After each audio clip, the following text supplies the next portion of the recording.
ఇతన్ని ఏదో దోషిగా చూసారు. మేమందరం కూడా చెప్పాము పోలీసులకి.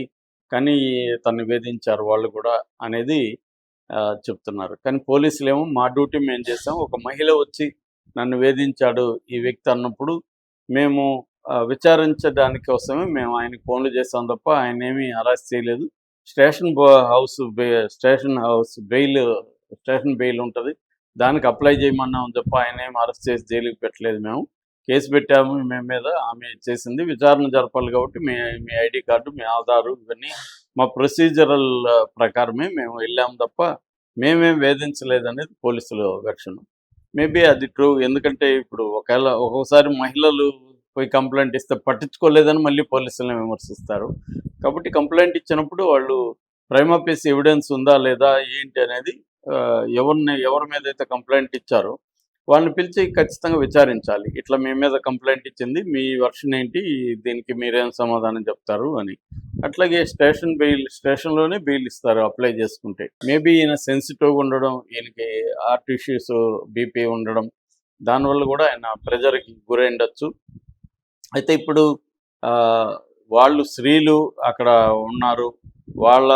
వాళ్ళ వెర్షన్ ఏందనేది ఇప్పుడు మనకు తెలీదు. వాళ్ళొచ్చి మీడియాతో మాట్లాడలేదు. ఈ విష్ణుప్రియ కానీ, వాళ్ళ మదర్ కానీ వాళ్ళెవరు మీడియాతో మాట్లాడి. ఇదంతా కూడా ఇప్పుడు ఏంటంటే అపార్ట్మెంట్లో ఉన్న మిగతా వాళ్ళ వెర్షనే మనకు కనబడుతుంది. జనరల్గా అపార్ట్మెంట్లలో ఏంటంటే ఓనర్స్ వర్సెస్ టెనెంట్స్ అనే ఒక విభాగం కనబడుతుంది. ఓనర్స్కి టెనెంట్స్కి ఏ రకమైన ఫ్రీడమ్ ఉండదు, ఏ రకమైన హక్కులు ఉండవు. టెనెంట్స్ అసోసియేషన్ ఉండదు, ఓనర్స్ అసోసియేషన్ ఉంటుంది. టెనెంట్స్ అసోసియేషన్ పెట్టుకోవడానికి లేదు. సో టెనెంట్స్ ఓనర్స్తో గొడవలు పడినప్పుడు టెనెంట్స్కే ఇబ్బందులు ఎక్కువ ఉంటాయి. టెనెంట్స్ని ఖాళీ చేయమండం జరుగుతుంది.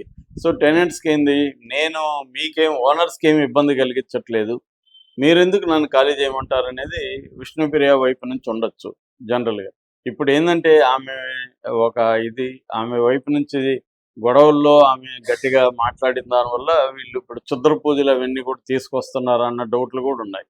ఎందుకంటే నిమ్మకాయలు, గుమ్మడికాయలు ఉన్నంత మాత్రం క్షుద్ర పూజలు అని ఎలా చెప్తారు? క్షుద్ర పూజలు చేసినట్టుగా ఏమన్నా ఆధారాలు ఉన్నాయా? రెండోది, ఆమె ఇంట్లో ఏ పూజలు చేసుకుంటే వీళ్ళకేంటి?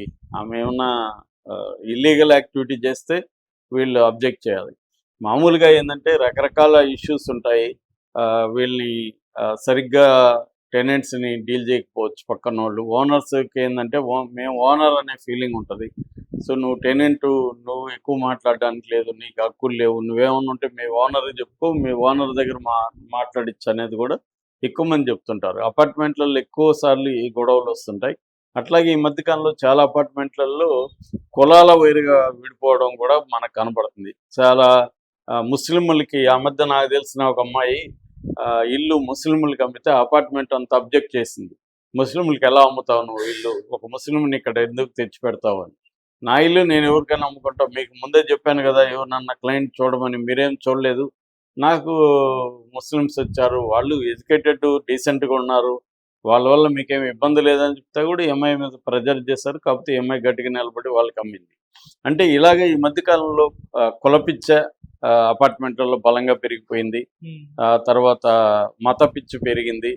సో వీటన్నిటి వల్ల కూడా ప్రాబ్లమ్స్. దీన్ని ఎదిరించే వాళ్ళు కానీ ఎవరన్నా ఉంటే, లేకపోతే మీరు ఇలాగ బిహేవ్ చేయొద్దు అని కానీ ఎవరన్నా మాట్లాడితే, వాళ్ళు కానీ టెనెంట్స్ అయితే ఇంకా వాళ్ళని అరెస్ట్ చేయడం, వాళ్ళని ఖాళీ చేయించడానికి ట్రై చేయడం, వాళ్ళు మేము ఖాళీ చేయమని కానీ గట్టికి కూర్చున్నప్పుడు మిగతా వాళ్ళు వాళ్ళని ఇబ్బంది పెట్టడానికి ట్రై చేస్తారు. సో అటువంటి కేసు కూడా ఇండొచ్చు ఇక్కడ ఉంది. చాలా జరుగుతున్నాయి. కాబట్టి ఇది పోలీసులు తేల్చాలి. ఇప్పుడు వీళ్ళు కూడా కేసు పెడతారా ఆమె మీద? అంటే మా ఆయన చనిపోవడానికి ఈమె కారణం అనేది కూడా కేసు పెట్టే అవకాశం ఉంది. అది పెట్టినప్పుడు ఆమె కూడా ఎదుర్కోవాలి. సో ఏం జరుగుతుందనేది చూడాలి.